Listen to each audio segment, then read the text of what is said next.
In 1940, Hooker Chemical Company purchased Love Canal in Niagara Falls, New York. Hooker filled the canal with 21,000 tons of chemical waste before selling the land to the Niagara Falls School Board. The site became an elementary school and playground. Toxic chemicals leached into everything. A chemical odor filled the air. Trees turned black and died. Niagara Falls had a disturbingly high rate of miscarriages, leukemia, deafness, even extra rows of teeth.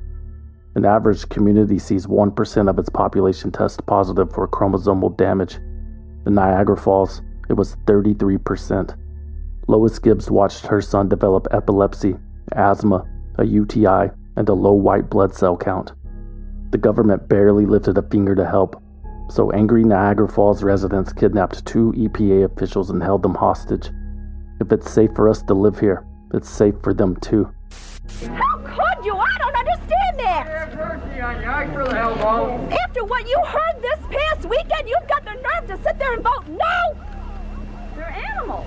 Oh, I hate all of you! I hate you! Direct action got the goods. Lois Gibbs negotiated with Jimmy Carter's White House to resettle the residents of Love Canal. The victims received about $15,000 per person, a paltry fee in exchange for a lifetime of medical anguish. But their hands were tied. Man, we knew there were dangerous chemicals in what we had put in Love Canal when we deeded it. And in fact, the deed, which was accepted by the school board, recognizes the fact that there are hazardous wastes in that canal, and it also absolves Hooker Chemical from any problems associated with those chemicals that comes up in later days. Why doesn't a company like Hooker stand up and say, okay, somebody's got to take the bull by the horns, and somebody has to stop this? Why can't a company that is so very involved, or what? I mean, everyone believes in free enterprise, but there is a moral responsibility here. But that free enterprise system is at odds with moral responsibility. In the early 90s, there was money to be made on those abandoned homes. Hundreds of families moved in with no knowledge of the town's history. Many developed major health disorders immediately.